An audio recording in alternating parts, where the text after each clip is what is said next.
As a single woman, I have slept on more bunk beds as an adult single woman than I ever have as a child. Do you understand?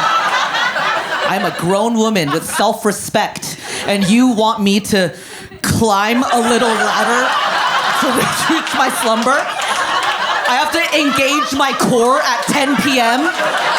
I have to parkour out of my bed every morning.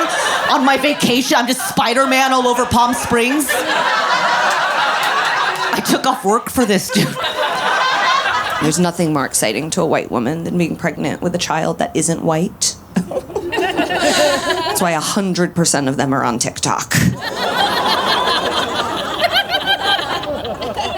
Oh my God, when I was pregnant with that one, I was out in these streets promising an Asian baby. I was like, this kid's gonna come out breakdancing. I'm about to give birth to Bruno Mars. And then I gave birth to Ewan McGregor. He came out so white, I was so upset. Everyone could tell I was sad too. They were like, his color will come in, like he's a fucking mood ring. Like if I leave him in the sun long enough, he'll get into Cornell. I used to practice the body roll in the mirror before dances. I'd be like, oh yes. Sometimes I'd really kick an arm out to really good at going. Get out there and make some boys cream their khakis. Okay, honestly, I had no clue what I was doing, for the record. I had no clue I was making you guys tuck your boners up in your waistbands. Just one lift of the shirt, I could have looked it directly in the eye, like, ah!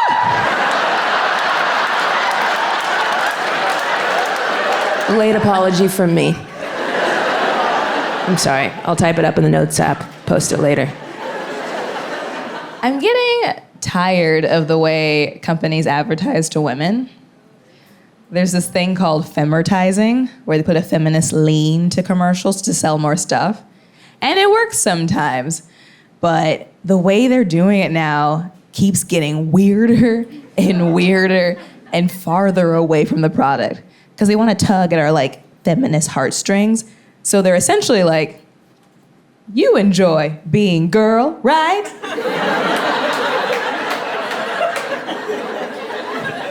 And you like that girls were able to girl before you, girl? And you want girls to be able to girl after you, girl? Then buy Friskies. What? The cat food? Was this like a pussy joke the whole time? Everybody remembers their first job as a kid, man. You know, maybe you sold Girl Scout cookies, maybe you mowed lawns, you babysat, whatever. I was about 12 years old when I got my first job. I was the account manager for my granny's Marlboro Miles. Okay, real ones, no. Okay, yeah. So for everybody that was either too young to remember or maybe you just had a great childhood, let me set it up for you guys, okay? Marlboro used to have this program where if you smoked a shit ton of their cigarettes, they'd send you free shit. That's right, free stuff for doing the thing you loved most, man. The world really was a better place. And they used a point system, okay? It was 5 points per pack of cigarettes. And all you had to do was save up a whole bunch of points, pick what you wanted from the Marlboro catalog, okay? Send in your points, and they would mail you your item in the longest 6 to 8 weeks of your fucking life. Marlboro sunglasses, Marlboro jackets, Marlboro coolers, Marlboro tents, Marlboro dartboards. I mean, they had it all, man, okay? And every item they had the Marlboro logo plastered across it. Because this was really all about marketing, okay? Because before this, the only way to advertise that you smoke Marlboros is if you walked around with an oxygen tank. And every item they had probably cost them $2 to make, if that. And it was made by a 6-year-old Vietnamese kid who was definitely also smoking Marlboro Reds. Man, when they dropped this program, my granny upped it from 2 packs a day to 4. She quit becoming an addict and became an investor.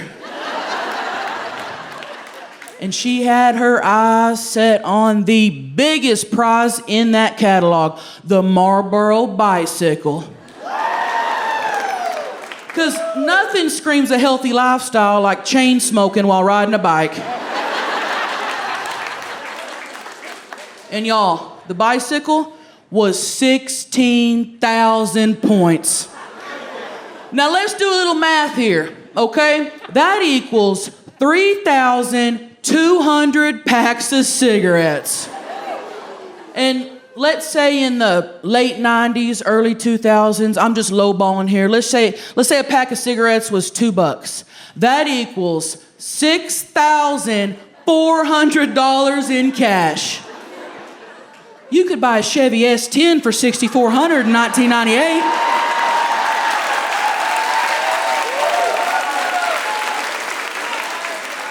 That's trailer trash math, okay? And to you or me, that doesn't make sense. But to my granny, that's a free fucking bike. I thought it'd also be fun to shoot it here since I'm now also a Midwesterner. Thank you. Yeah, I moved to Minnesota last year in the month of January. And that's how you die. 8-month winters are fucking brutal. God. When I hit my 1-year mark of living there, some of my friends were like, "Oh, how did you celebrate?" I was like, "Oh, I just walked into my bathroom like it was a prison cell and etched one tally."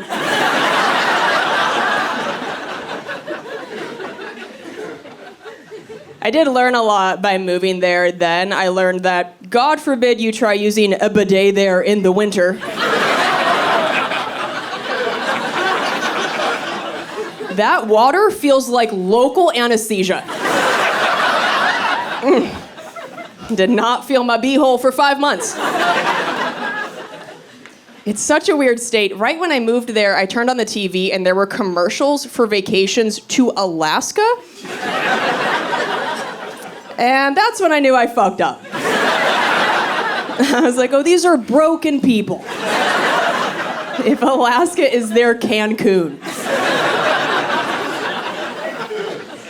Living in Minnesota and going on vacation to Alaska is like owning a Nissan Sentra and going on vacation and renting a Nissan Sentra. That's the same terrible shit. I moved there to live with my boyfriend, so that's why I did it in January. Because winter sucks and it's better when there's somebody inside you. Thank you, one horny woman. Yeah. I appreciate you. Minnesota was a tough sell, though. I found out also when I got there that they have some of the highest state taxes. I was like, for why? You're cold and expensive? That's like a dog who's ugly and bites. Put it down. Let's get out of here. Skedaddle. And I moved there from Washington where there are no state taxes. So now anytime my boyfriend tries to start a fight with me, I'm like, oh, let me remind you that being your girlfriend now costs me $38 a day. Your dick is a very expensive toll road. Let me set the thermostat to 72. Fuck off. Let's pick our battles today. I recently celebrated an anniversary. I am 1 year sober. Thank you. In early sobriety, they encourage you to be single because it's such a transformative time, which I love because I love being single. The only person who doesn't like that is my husband. Not a big fan. When you're a married woman and you quit drinking, in the beginning, everyone thinks you're pregnant. And they want you to drink to prove that you're not. So I was at my friend's wedding recently, and she was like, Brittany, you're totally pregnant. Drink this and prove that you're not. And I was like, ugh. Listen, Stacy, if I have to drink to prove it, I'm gonna fuck your dad.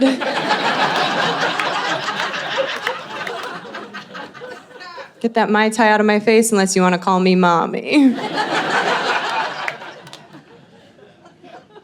I did notice that when I quit drinking, my husband started collecting expensive whiskey. Thought that was a little annoying.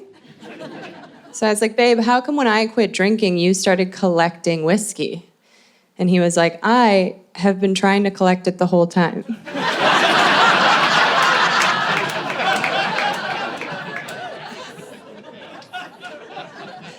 Whoopsie. I am from Wisconsin, though. That's just what we do. We drank. You guys get it? We have t-shirts in our airport that say, drink Wisconsinably. My ex-stepmom used to decorate our house in tacky wine decor. She had a sign that said, wine is the answer, and I forgot the question. The question is, why did the neighbor boy find you naked in a ditch at 2 o'clock on a Tuesday? The question is, why is your cherry red Spider Eclipse parked in the kitchen? These are the questions. My first shot of hard liquor was Everclear. Thank you. If you don't know what that is, congratulations. You have homework. It's 190 proof grain liquor. And that being your first shot is a lot like losing your virginity to a traffic cone.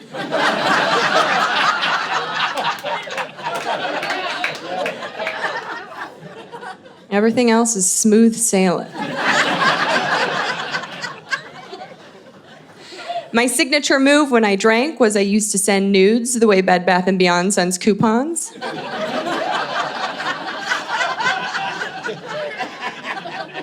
I'm like, if everyone in my phone gets 10, someone is bound to redeem. My grandma was like, Brittany, what on earth is this? I'm like, it's a numbers game, Grandma. Get on board. I do enjoy being with a quirky guy, though. It's good. I like it. It's a little spicy, right? I like being on edge. I'm like, is he gonna kill me? Is he not? Like, It's fun. Keeps things fresh. I enjoy that. It's important, though, if you're looking for a fella. Like, find yourself, or anybody, woman, man, doesn't matter. Find yourself somebody who's been through some shit. That's what I'm trying to say, right? Get you somebody who's got a little PTSD, you know? Yeah. Keeps it interesting. That's what it is. He's been through a lot. Most of his family's dead. Listen, I know that sounded harsh, okay? But I didn't do it. He might have, but we don't know for sure. That sounds rough. And I give it to him. Like, he's been through a lot, right? And most of the time, like, you know, I'm sad for him, and I'm like, that sucks, man. I'm sorry. But there is one upside, though, to him having a mostly dead family. Listen, when I was wedding planning, having a dead mother-in-law, it's the best gift that you could get, honestly. That's the kind of gift you can't register for. They don't let you do it. The whole rest of the year, I'm like, this is awful, I'm so sorry. But like, those months leading up to the wedding, I was like, thanks a lot, Brenda. You know, like, I was really thankful for that. Because he's been through so much, it has made him a little different, all right? And that's okay. Like, he's a little bit of a conspiracy theorist, which is fun. Get yourself one of those. Those are the kind of guys who aren't going to cheat on you. Right? Because they're busy. They got a lot of research to do. Right? They're at the computer a lot. Okay? It's a safe place for them to be. Because they got to keep up with what's going on. They got to make sure, the Illuminati isn't putting out chemtrails to confuse us about the truth of 9/11, right? So it's important. He's got work to do, okay? Here's the thing about my husband and I. I think it's important too, like if you don't agree 100% on everything with the person you're with, that's okay. I think that's okay, all right? Because we ended up in the situation that we're in as a country because we didn't listen to people who disagreed with us politically, right? And I think that's ridiculous. We all got to come together. We can't just rely on the internet to tell us what other people think and what they don't think. Let's just talk to people in real life, right? Find out, because, at the end of the day, most of us want the same thing, right? We just want to come, and that's it, honestly. That's really all we really want to do.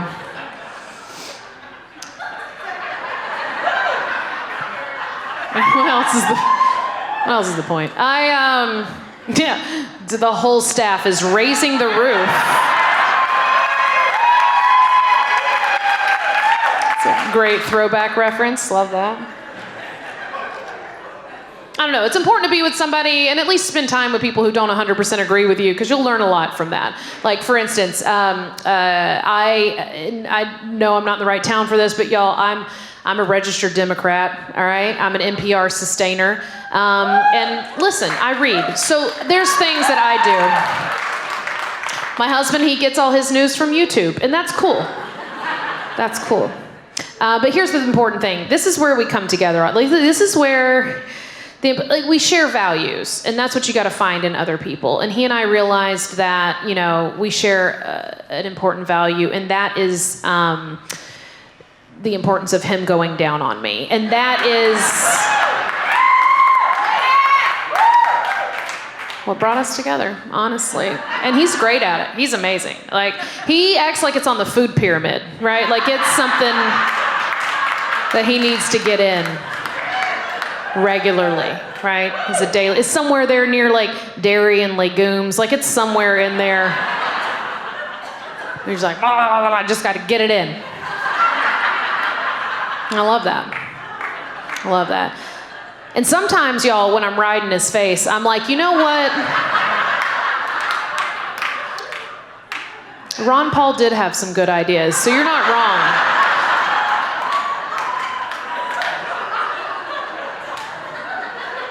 Just bone across the aisle, that's all.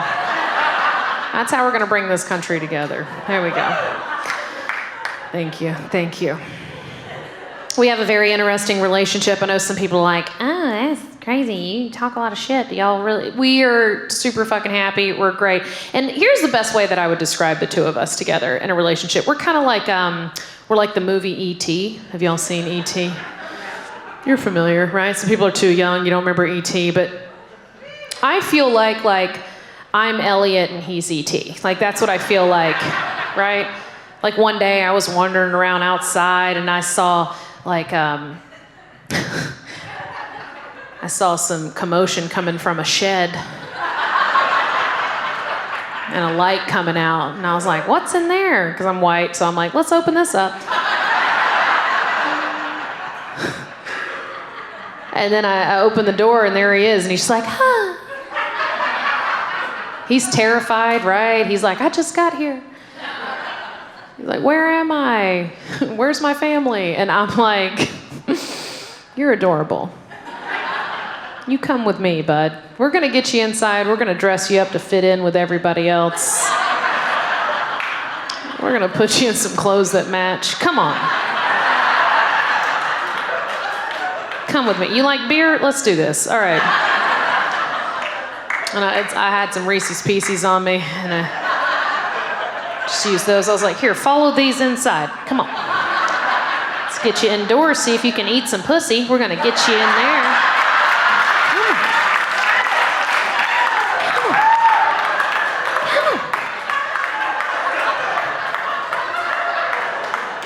I think that's how the movie went, but I didn't watch the whole thing. It's a porn version. A lot of people hadn't seen it. E.T. Bone Home. It's just real. Either way, it ends up the same way, right? It's the same scenario. It's just him on a bicycle heading out into the woods.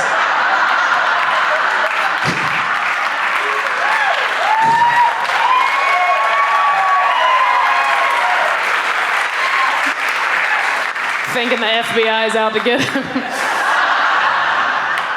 I got him wrapped in a little blanket. I got you, baby. Who loves you? It's fine. But I stopped buying women's magazines. About 6 months ago, I stopped buying women's magazines because it feels like there's nothing in there for me. I might as well be buying a magazine about yachts. There's just nothing in there for me. Why would I buy anything where the only time I ever see anybody who looks a bit like me is underneath the word before?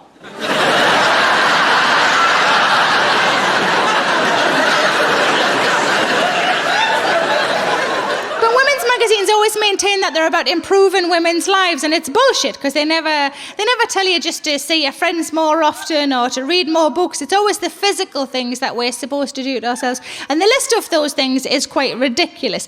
You can have your eyebrows waxed, your eyelashes tinted, your skin darkened, your teeth lightened, manicures, pedicures, cleansed, toned and moisturised. I'm 38, I've cleansed, I've moisturised. I've no idea what toning actually is. Does anybody give us a woo if you do? A few of you. Does anybody want to shout out what it is? No. I'll woo, but I'm not explaining it to her. Like makeup, I like wearing makeup. I like wearing it on stage. I like wearing it if I go out somewhere nice. But I don't think I need to wear it all the time. And I don't think I look weird if I don't have any on. I still don't really understand why I paint over naturally rosy cheeks to then apply rosy cheeks. Like hair removal is a whole subject all in its own, isn't it? There's so many different ways, especially as women, that we can remove our hair. You can wax, you can shave, you can pluck, you can epilate. My sister had laser treatment, which is supposed to be permanent. She had it to her underarms. It was quite painful and quite expensive. And after 2 months, the whole lot just grew back in. Which is terrible, but does go some way to explaining why James Bond was always so nonchalant when a laser was aimed at his cock and balls. Come back in a couple of months, man, I'll be champion. Realise I've made James Bond a Geordie. Maybe that's the future. Few cheers for a James Bond that's Geordie, how nice. But according to women's magazines, there are only 2 options for hair down there for women. One of my friends said to me recently, she said, you know why women are supposed to have hair down there, don't you? And I said, is it like your nose, so you don't get muck up it?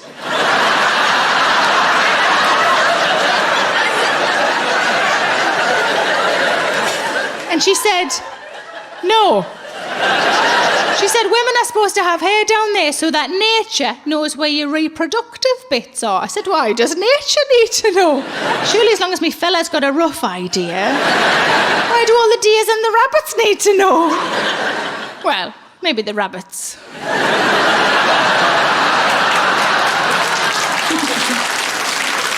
Actually, as an aside, I should tell you this. I did recently treat myself to a new and I cannot recommend it highly enough. It's only got the 1 speed, which I think a lot of people in this room would be like, 1 speed? That sounds rubbish. You know what the speed is? Fucking hell yes, that's the speed. Any vibrator that needs a square battery is already fine by me. But the problem, if you can call it that, the problem with it being so fast and efficient is that I can't always get a scenario going in my head. Do you know what I mean? Do you know what I mean? You know what I fucking mean.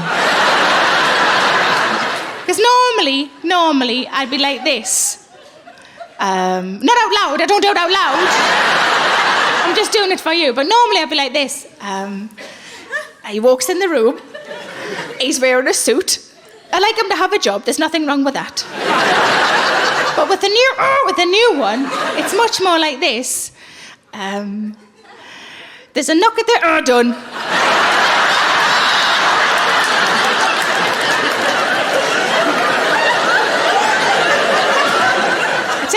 is, what it actually is an electric toothbrush with a special end. Just feel the need to share it with you. The information, I didn't bring it with us. Just work it along the aisles, girls. But even though it's a toothbrush, I don't use it as a toothbrush because I'm nervous in case I get the ends mixed up. And accidentally take all the plaque off me nunny.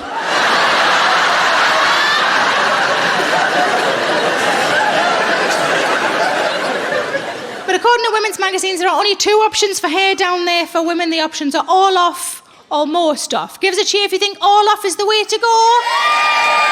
Is that a filler in the middle of that there? It's not technically aimed at you, love. I suppose it is good to know we've got a paedophile in. That's what it means, that's what it means. Give us a cheer if you think most off is the way to go. Still quite a lot of you left, isn't there? Can only assume that the rest of you are like me. I just try to keep it in me pants.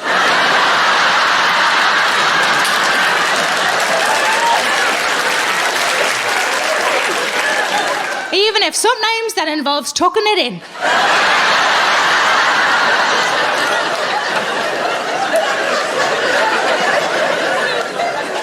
But surely the most ridiculous of all of the things we are supposed to do to ourselves is anal bleaching. Now, some of you might not know what that is. If you don't know what it is, it's exactly as it sounds. Some people, and I don't know why, I can't answer that question for you, some people choose to have their arseholes bleached. As far as I'm concerned, regardless of your gender, regardless of your sexuality, if somebody is so close to your arsehole that they can see the colour of it, they're not going to stop.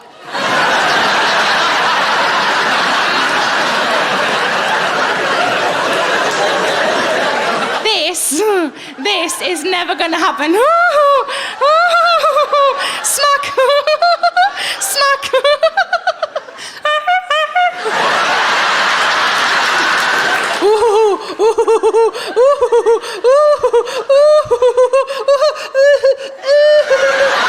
Oh, sorry, love, I don't do that colour.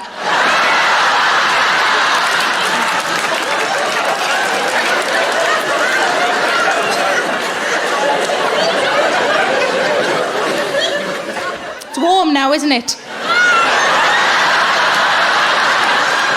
I'm no longer single. I'm with man. Oh wow, thank you. Yeah, I have a man. I got a man. I did. I got a man. And that's very nice when people clap for that. I don't know. That's always the reaction. Everyone's like applauding and cheering. And it's like one time at a show, a girl came up to me and she called me an inspiration. Right? Just for getting a boyfriend. That's how hard it is in the streets, right? Just to get a boyfriend. And I felt like I inspired her. I felt like I won an Oscar. You know? I was just like, to all the girls at home watching, if you two just dream it to be true, one day an okay guy will text you back. Just keep dreaming, lady. You know, it's like, but I did it. I don't know, I did it. I got a man. I'm shocked. I got one. And I know that's a weird way to phrase that. I know it's a weird way to say I got a man. It sounds like I got a car, you know. He's fresh off the lot, used but good condition, you know. Strong build, makes me feel safe. It's true though, he makes me feel safe. It's you know, as a woman, there's something very comforting when you have a man you trust walk you down the street at night. It feels very nice. And when he walks me down the street, I know he's protecting me. I know it, but I ask myself, what is he protecting me from? Other men. So what is this scam you guys are running against us? This is the longest running scam in human history, okay? For real. And everyone says just learn self-defense, but I've looked up the classes. They're all taught by men, okay? Is this a pyramid scheme? So I'm paying a man to teach me how to kick him in the balls? He's like, here's how I would attack you. I'm like, what? Like, what's... It's just like... It's a pyramid scheme, right? Is it like, how are you the problem and the solution? I don't understand. But it is, I guess, it is true what they say, right, ladies? The only way to stop a bad guy with a dick is a good guy with a dick. There you go, yes! So we gotta stay strapped in these streets. Find that safe dong. You'll find... Sorry I pointed at it. Sorry. But you're good for today. You know what I mean? I'm lucky. I'm lucky I met this man. He's a catch, you know, but I'm lucky I met him. I'm just not thrilled with the way we met. It's just Hinge. That's it. Dating app. That's our story. That's gonna be our story. I wanted something romantic, you know, but it's Hinge. There's nothing romantic about shopping online for a person. That's all these apps are. You're just shopping online for people, and there's filters for you on these apps, like Amazon Prime, very unsexy filters, just the stats, you know. It's like age, height, religion, politics, kids, you know. And the least romantic filter of them all is the distance. Where do you want your person? But what this filter is really asking you is, how far would you go? Right? It's like, how bad do you want it, son? And on my Hinge distance, I put the maximum amount, which people do laugh, but it worked. I found the fucker, okay? It worked. I found him, but I swiped for years, dude. I swiped for a decade all through Southern California. Like I fucked my way all the way to San Bernardino and back. Do you understand? I don't know why I did the and back, but I was looking for love. I was taking it seriously. But I thought it would be cute if I asked my man. I was like, honey, what did you put on your Hinge radius? How far were you willing to go to find me? But I forgot, you're never supposed to ask a question if you're not ready to hear the answer. Do you know what this fucker said to me? 5 miles. 5 miles. I was like, what am I, Uber Eats? Okay? You can't just open up your phone and be like, no, I'm in the mood for Asian. What's open near me? Like, yummy. Like, this is my life. 5 miles. I was livid, filled with rage. 5 miles. Can I ask a question? Did anyone here at this show travel more than 5 miles to come see me tonight? Yeah. You did? You did? You did? I will make love to each and every one of you, okay? To prove him a point, okay? Because I don't do merch at my shows. I do 2-on-1 hookups. Because we gotta go to bed, right? We gotta speed this up. He's here too. I love that. You hear that? I'm fucking all of them, sweetie. You hear that? Okay, sorry. But you know, I guess I get it. I don't know. 5 miles. It's LA. It's a big city. But you know, LA's the best, right? There's so much to do. It's an amazing city. There's so much to explore. He loves to find new fun things to do in LA. And I found out one day he drove from Koreatown all the way to Venice Beach for a sandwich. You know how far that is, right? You know that how far? 15 miles he traveled for his one and only mortadella on focaccia, his beautiful. But for me, 5.1 miles, pass. What, does she come with a bag of Doritos or something? What am I driving 6 miles for, you know? It's just not romantic. That's what makes me sad. It's not a nice story, because some of us met on apps. We might get older and we might have kids together one day. You know, with your person, your kids are gonna ask you the story. They're gonna want to know. They're gonna ask you like, Papa, what's the first thing you noticed about Mom? You know, like what are you gonna say? Like, well, she was conveniently located. Took my breath away. You know what I mean? It's not romantic. It's you know, they're gonna ask you all these questions like, what were you doing when you first saw her? What were you doing? What are you gonna say? Pooping? You were pooping. I was Chipotle was leaving your asshole, and I saw your mom on a hike, and I thought, yeah, for sure, why not? You know what I mean? That's your story. That's it. Okay. You know, I want it to work out, because he's like he has a lot going for him. He's an amazing person. He's 6'2". He's Brazilian. Okay, back off, bitch. Back off. Okay. Remember, I fucked all the way to San Bernardino. Okay, sorry. That was a tick. That's a me problem, not a you problem. But he's a hot Brazilian man. He does a lot of stuff that's good. He's in therapy, you know, right? He works on himself, right? He's a good man. He uses face cream.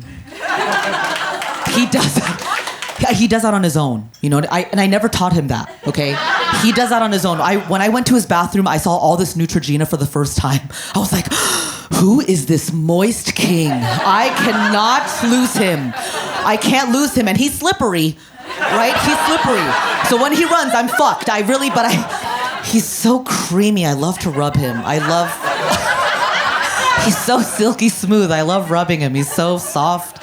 And I know how dramatic I sound when I talk about this, but I've dated plenty of men who didn't realize that lotion could go on your face. They had no idea, which I find very interesting because I know you guys use lotion. You use a lot of lotion. You use a lot for one very special activity. You guys are using lotion, right? And you guys think we don't know? We know, okay? We see those bottles all over the house. All over the house. These Kirkland-ass bottles. All over the house. In every room. Every room. I'm like, the pantry? Jesus Christ, dude. In front of the Teddy Grahams? Like, really? It's just... I don't know. We know what's going down because it's like I'm no detective. I see the lotion's going down in those bottles, and your skin's still dry, right? So riddle me that. Right? And it's like we all know what they look like, right? We've all seen them. They're so shiny. They glisten. They're so shiny, right? We know where the lotion's going. That's what I'm saying. It's just like moderation when you're down there. Just next time you're down there, right? Just like spread some up. You know what I mean? Spread it up. And pat some under the under eye. Like pat with your here. Because you have extra. Oh, you always have extra. Just pat it here. You know? Pat. Okay? I don't know. But I love you guys. I want you all to succeed. If I could give you some advice, if you used more lotion here, you wouldn't have to use as much. Here. Do you understand? Do you hear the women clapping? That's data. That's science, okay? Yes, I am in an interracial marriage. I'm the white one. My husband is Filipino, and I'm Megan, so people are pretty confused when they see us. We definitely look like a couple that's in a car commercial that you're like, they wouldn't be together. Nope. I don't know what sort of tricks Volvo casting is up to. But those two just met for sure. And it's like, I think as society, we're like used to seeing interracial marriages, but like certain kinds, you know, like black man, white woman. Seen it! Asian man, white woman? Asian man, white woman? That's what I call a new twist on an old classic. The old reverse San Francisco.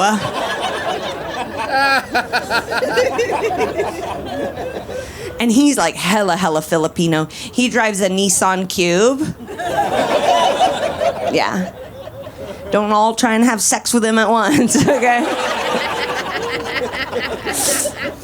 Sometimes I tell people that and they're like, oh, is that what the DJ hamsters come out of? I'm like, that's a Kia Soul, you racist piece of shit. Here in our Lord's year of 2025, you don't even know your right Asian boxcars. Okay, CJ wants me to tell a really bad joke that he wrote for this. Hey, Conrad, listen to this joke, and then you can realize how I had the down payment and Dada didn't, okay?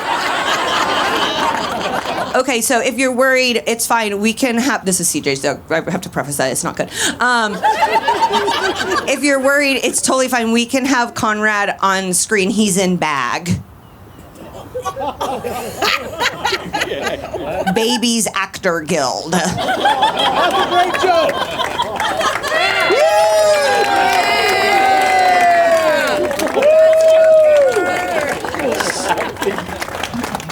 My sons were my my parents' 5th and 6th grandchildren, but they were the first biracial ones, and you could tell my parents were excited.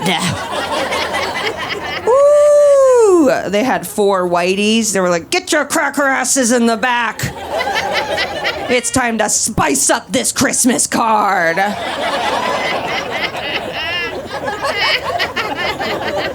Whenever I'm pregnant, my mom calls me. She's like, I loved Moana.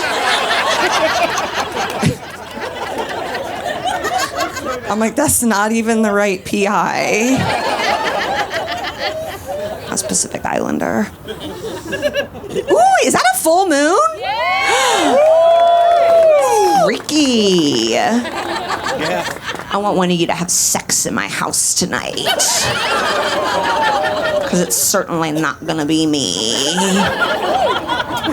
Not gonna be me at all. Okay, pause for the EMTs to slowly go somewhere. So, we should put at the end of the special if they were able to save that person.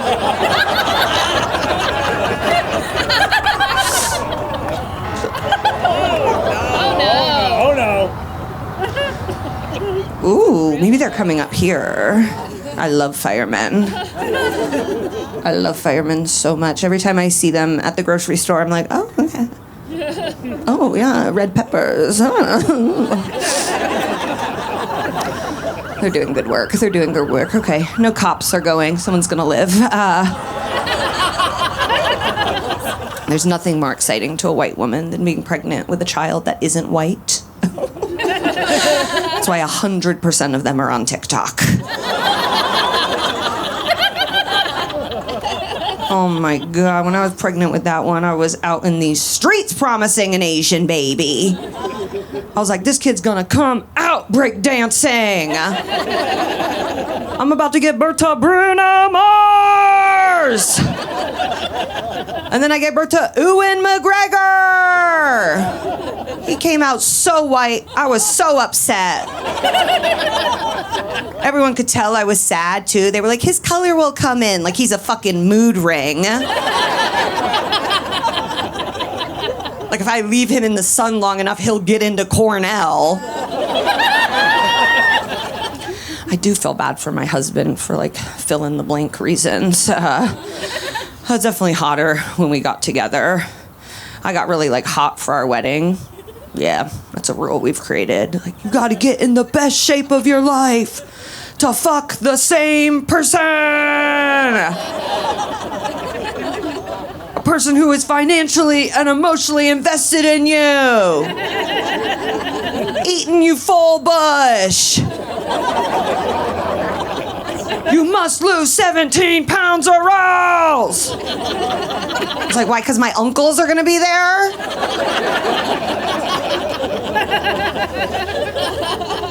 I did it. I got hot, and then I was just married like a fucking loser. I'm like, well, this was stupid. Getting hot for your wedding, it's counterintuitive. It's like renovating a house and then never inviting anyone over. I'm sorry. If I put in a pool, I'm gonna throw a pool party. I got abs. I'd like to have sex with a fireman. Come back! We got married December of 2019, 3 months before lockdown. So my husband likes to call our wedding a buzzer beater. That romantic phrase. He ended his vows by yelling, "It's Dame time." So then I was just hot, locked in the house with my husband with the best body I'll ever have. I was like, I thought we were taking this puppy on the road. That baddie was gone in a day. I'm from Indiana. I immediately went back to drinking ranch before bed. I do feel bad for CJ. In between the two babies, I did try and like get my groove back a little bit. I tried to get back in the saddle. The saddle's obviously where I fuck CJ. You guys come up and see it afterwards. I don't want Conrad to hear this one. Put a little Daniel Tiger headphones on him. I wanted him to hear the abortion joke, you know? Just to know how lucky he is, okay? She'll be like, oh, me? Wow. No, I tried to get back in the saddle. I was on a work trip, and so I was like, you know what I'm gonna do? I'm gonna sext my husband. Yeah. Ever heard a more Christian sentence than that? I'm gonna sext my husband. Clearly off my game, sent the sext at 2 p.m. Peak work hours. Sun high in the sky. Sexted him, hey, thinking about getting my pubes lasered.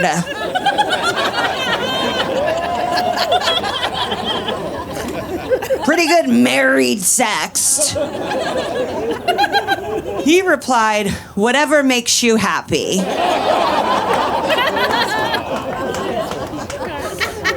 Classic husband response. Classic response from a husband who's clearly afraid of his wife.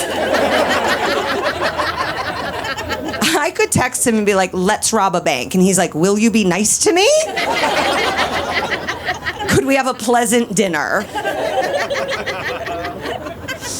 I did not find his response to be very supportive until I looked at my initial text, and what I'd actually sent was thinking about getting my pubes layered.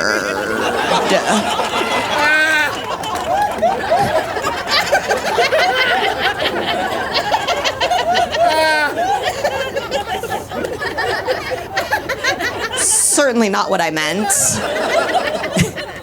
Definitely implies a density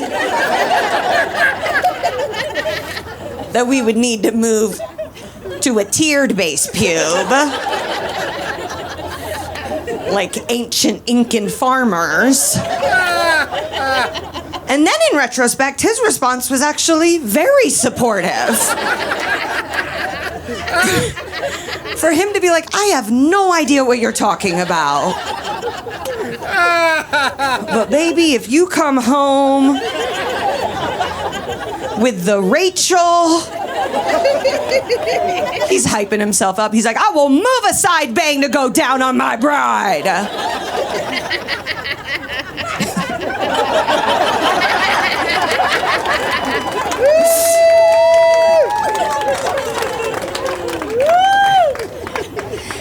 I love he's listening to this joke in our son's room. Yeah, these are my son's bedtime stories. He goes, the baby come out of your vagina? And I said, that's right, dog. You did too. You did too. Y'all came out of the vaginas.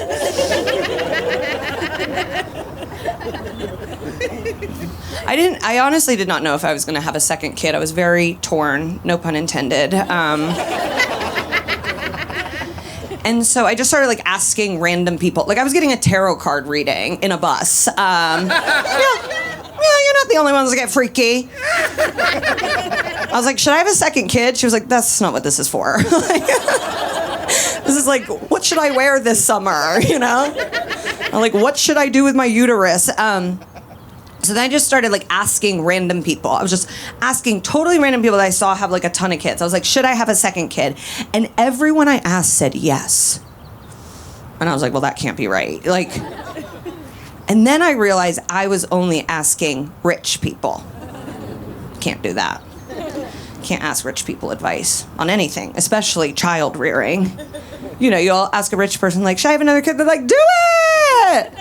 We have 6, we love it. We haven't met the last 2, but Lupita says they're good. You know, they're not in the trenches. So I was like, I gotta find poor moms. Where do you find poor moms? Aldi. So now I've just been sitting outside Aldi, waiting for the most tired women I can find. Being like, should I have a second one? And they're like, kill the first one! Did you hear that? Has anyone potty trained? We potty trained. They're like, you can't have 2 in diapers. It'll be awful. It's going to be awful no matter what.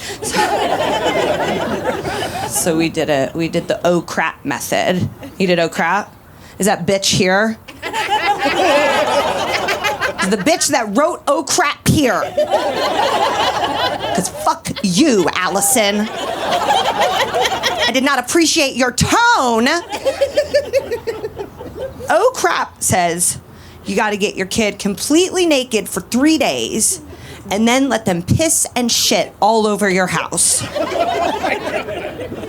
And then they're like, why is the birth rate down? Well, because that's disgusting. I have pee pads. I don't even have a chihuahua. You did it. You did. That's what you do. That's what science says. So you get them naked and you let them pee everywhere. That's why there's no real hardwood in anything anymore. So we picked Labor Day for our lives to be ruined. And it was nice for me, though, because that perfectly coincided with the start of college football. And I'm a massive sports fan. So for 3 days, I was just staring at a tiny penis, watching college football. Tiny penis, college football. Tiny penis, college football. Tiny penis, college. I said, I am the most Republican man on earth.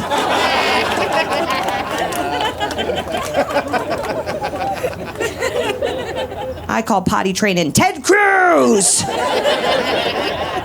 I said, we're cruising this weekend. And by tiny, I mean like proportionate to his body. I don't want that to like be a thing. I don't want to. I'm not gonna be like it's huge, you know. But it's like right. It's like the right. It's like as big as it's supposed to be. No, don't bring him up. Are there any moms here? Yeah, hot moms. Are there any dads? Yeah. We don't give a fuck about you. Moms, MVP, MVP, MVP, MVP. You can tell how much more important moms are than dads based solely on Mother's Day and Father's Day social media posts. Every Mother's Day post is like, you are the sun, you are the moon, we could not do it without you. Every Father's Day post is like, have a fine day, Rick. We could absolutely do it without you. No, you're LA dads, you're good dads, you're teaching acoustic riffs. Tarantino's catalog, you know? All of life's necessities. Our 3-year-old, he goes to one of those like really fancy daycares. Like on the first day, they were like, we're teaching him Mandarin. I'm like, he shits his pants. So maybe we could start there. And then work up to international trade. I am not from LA. I am from Indianapolis. Yes, the LA of Indiana, as only I call it. And I honestly thought I would be raising children in the Midwest. And it's very different than here. Like in the Midwest, if you get too fucked up, your neighbor taps in for the night. Like that's what it's like. Cul-de-sacs, Coors Light, you're a village. Everybody's in it together. In LA, it's like, how can I be the most annoying parent with the stupidest hat on? That's what everybody's aiming to do. Like, even the questions I get from other parents, like when they see me pregnant now, they're like, where are you delivering? And I'm like, Huntington and Pasadena. And they're like, oh, a hospital?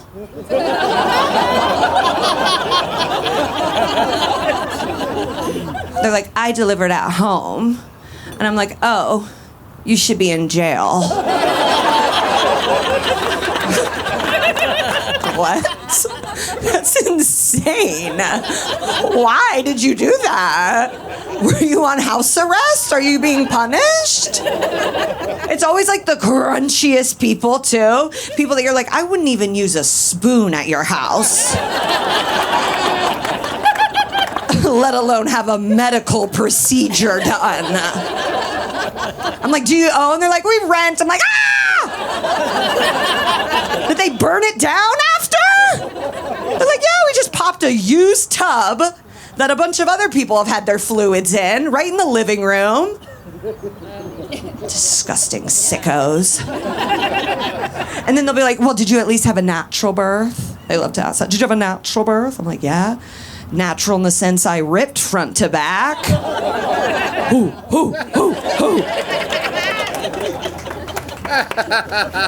Anything more natural than that? What they're asking when they're asking if I had a natural birth, they're asking if I had an... This is honestly probably a home birth gone wrong. And they're like, well, you know EMTs and the firemen are like, ugh. There's a white woman with dreads, we need to be on call. What they're asking when they're asking if I had a natural birth, they're asking if I had an epidural, which is the pain medicine that people sometimes get to make childbirth even bearable. And it comes in the form of a 12-inch needle that goes directly into your spinal cord. And that's the easy way out. So when people ask if I had an epidural, I say yes, because I delivered in 2022, not an episode of Downton Abbey. I got to the hospital, I pointed at my back and I said, fill her up! She's thirsty. You got a doctor with a heavy pour? These natural birth bitches are so fucking proud of themselves. They can never shut up about it. My mom, 3 natural births, won't shut up. She always has the weirdest stats, too. She's like, you know your brother Michael, he had the biggest head at the hospital that month. I'm like, who told you that? Was there some sort of state fair employee on call to measure Irish heads coming down the tube? I've been working out this material in my local comedy clubs, and people say, Jen, aren't you worried about hecklers? I say, is that where I'm trying to speak and someone interrupts me with a bunch of sassy backtalk? Oh, I think I know how to deal with hecklers. I tell these guys at these clubs, at these dive bars, I walk in there and I say, we're gonna make that right there the naughty corner. Yeah. Anyone heckles me, you got 5 minutes and time out, and you don't get out till you say you're sorry. I have 6 kids. People ask me if I'm going to have another, and on the one hand, a 7th baby would be a lot of work, but on the other hand, my punch card at the hospital is full, and I get my 7th one free. People bring up the fact that I have so many kids at the weirdest times. I was working out at the gym with a personal trainer, and she leans down and says, Jen, you have given birth 6 times. I want you to bring that strength and that courage that you brought to childbirth to this workout. You can do it. And I said, I get epidurals.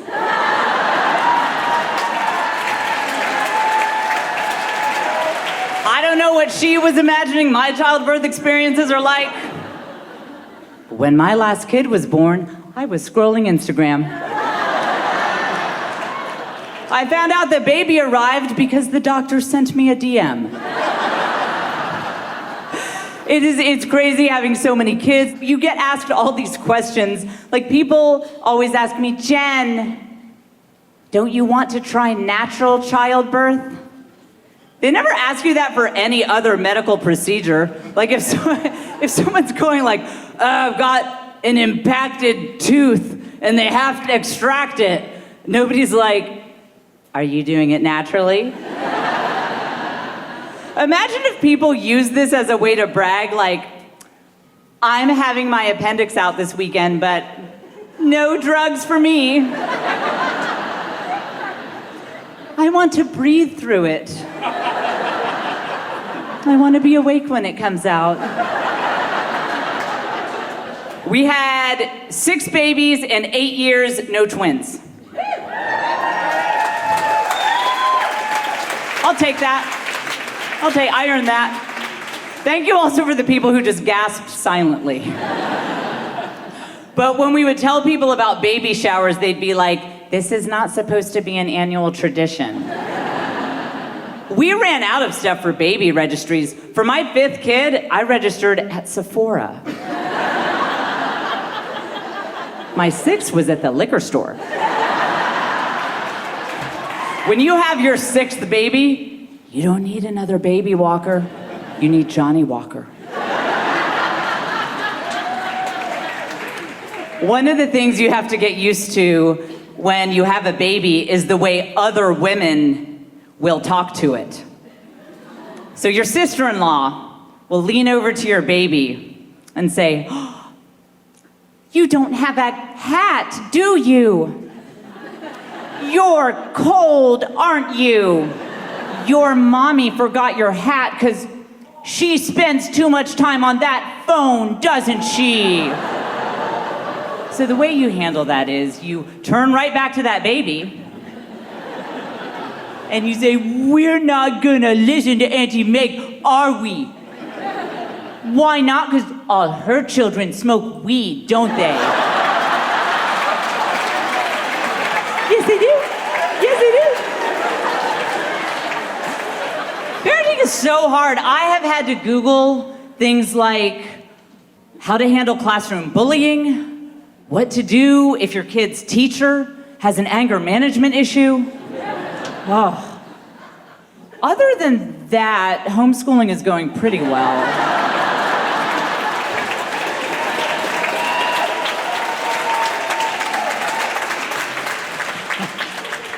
I know it's a strange choice. I know homeschooling is a different choice, but look, it's simply important to me that my children receive an education that starts after 10 a.m. People are like, Jen, you're a homeschooler? My cousin is also a doomsday prepper. I try to tell them this is a very modern system of education. It's very sophisticated. They won't listen to me. They're like, no, I know all about homeschooling. I read the book about it, the Flowers in the Attic. The nice thing about homeschooling, though, is your class reunion is also your family reunion. You can kind of kill 2 birds with 1 stone there. Now, my oldest child has actually begun going to Catholic school. The only thing is, it starts really early. And there's no bus service. So that is an early Uber for him. I have a theory. that there are 2 kinds of babies and toddlers. The first kind are climbers. These, you have a climber if you've ever thought, I didn't think I would have to install child-proof locks on the cabinet above the fridge. I didn't have that problem because my kids were the other type. They were screamers. Oh, these kids, they would scream about anything. They would scream about anything at all. Like, I would just try to enforce some simple rules. Like, for example, screen time limits are very important to me. I will not allow my children to watch more than 15 hours of screens a day. Try to set these limits. And they would just scream and scream and scream. And they would scream about crazy stuff. Like, I would run into the room. Someone is screaming so loudly, I'd be like, what? Who needs a tourniquet? And it would turn out, somebody looked at her cracker. When the UPS guy would come to our door, I am positive that on more than one occasion, he walked up to our door, heard all this chaos inside, and was like, is this a portal to hell? I would call my husband at work during these moments when all 6 of my children were screaming their heads off. They got silent, dead silent. 5 minutes before, it sounded like I was standing on the set of the movie Saw. My husband answers the phone, and it sounds like I am telephoning him from atop a peaceful hilltop monastery. And he'd say, well, that's great. We can chat now. I didn't call you to chat. I called you so you will understand how bad my life is. And then I'd get off the phone and keep calling him until I got him on the phone when every single one of those children were screaming. And he'd be like, that is awful. And I'd be like, yes, thank you, and hang up. I am an introvert, in case you can't tell. If you would like to know what level of introvert I am, my children thought it was normal that when someone knocks at the door, you hide. It would be like, go, go, go, get away from the window, away from the window. It might be a friend. And then they'd go over to their friends' houses, and when the doorbell would ring, they'd be like, should we hide behind the couch or the table? Well, there's this misconception. Being an introvert doesn't mean that I don't like being around people. I love being around people the way an astronaut likes going to the moon. It is a wonderful, beautiful, joyful experience that makes life worth living. It just has to be planned with careful precision timing so that I don't die in a burst of flames. You know, I'd love to know, is there anyone here in the house tonight, and make some noise if this is you, who happens to be Catholic?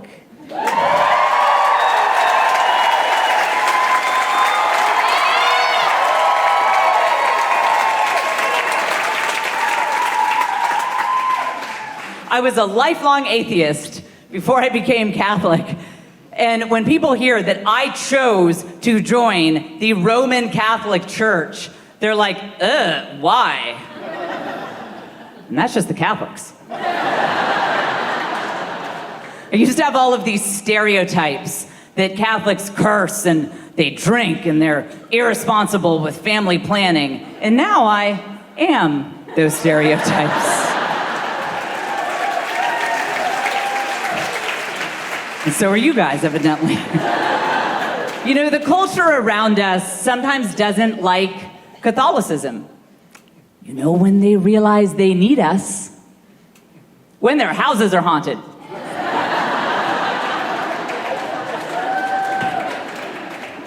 Try to imagine an Exorcist movie without the Catholic Church. They're like, we've been hearing evil voices from the basement. It's a demon. Somebody call a non-denominational worship leader.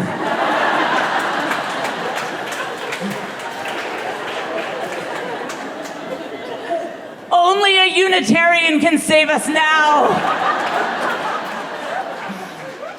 But I love all the great dialogue we have now between Protestants and evangelicals and Catholics. Like, a lot of my Protestant friends are getting in on historical Catholic traditions, and I like to help them. I like to share my experiences. You know, like, a lot of my Protestant friends are now celebrating Lent. So I tell them, for example, about the time that I gave up cursing for Lent. And I say, the thing with this tradition of giving things up for Lent is that you bring it back in a big way on Easter morning. And I love it. I love it that so many of my Protestant friends are getting in on these wonderful, rich liturgical traditions. I think it's so great. There is an area of Catholicism that you might want to leave to us Catholics. For example, relics. You guys familiar with this? So a relic is where we as Catholics like to take a piece of clothing or even a piece of a body of a holy man or woman who lived and just keep it around so that we can feel close to them. There is even a church, this is true, there's a church in Italy, this beautiful historic church. And inside it is a very delicate, beautiful glass box, and there is a saint's head in it. And when you see it in context, it's actually a beautiful thing. The saint lived hundreds of years ago. The church is like 1,000 years old.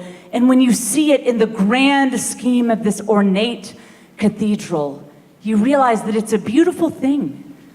But Protestant friends, leave this one to us. Because it's going to be a little weird if you walk into your local mega church called Celebration Station.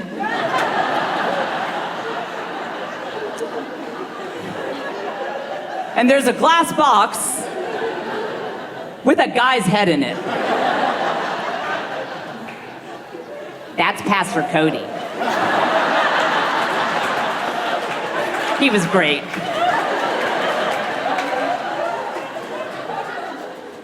I am here from Texas.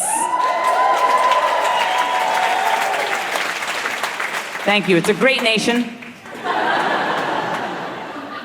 The only thing about Texas, I love Texas, but the only thing about it is that the natural environment that surrounds us is constantly trying to kill us.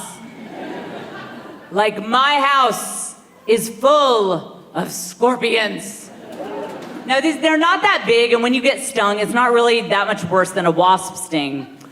And sometimes when people hear that, they're like, well, doesn't sound that bad, and we have roaches. And it's times like this that I turn to the Bible. Particularly Luke chapter 10, where Jesus gives his followers the power to tread upon scorpions. So I'm like, I think what is in my house is worse because Jesus hates them. I did not know when we first moved into this house that it was full of scorpions. And we had an exterminator come out as just part of a cursory visit, just spray some chemicals. And I followed this guy around like, is that organic? No, don't spray right there. The children play there, don't spray too much.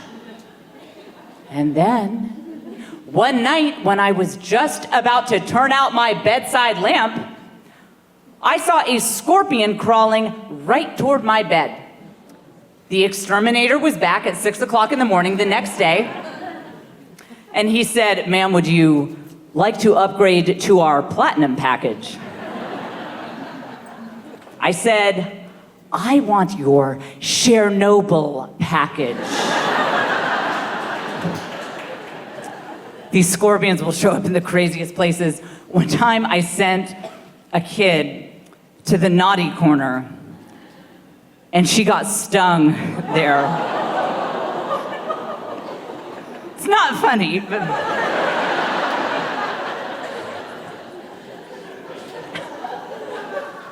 I'm just saying, I didn't have to discipline that kid for like 6 weeks.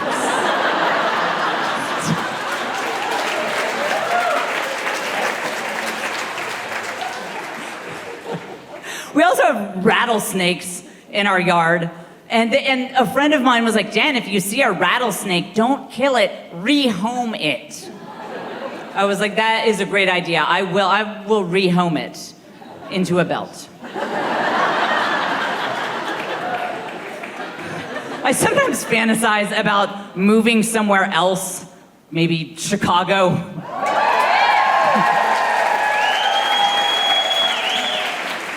The thing is, I try to imagine how a realtor would dress up that listing. Like, beautiful family home, fully furnished, rustic charm, great for entomologists. In general, I like living in the suburbs, though. It's nice. I like to drive around in my minivan, and when I do, I listen to hip-hop. I love hip-hop music. And sometimes people hear that and they say, Jen, have you listened to those lyrics talking about fighting with people, getting vengeance on people, using drugs to cope? And I'm like, you ever met suburban moms?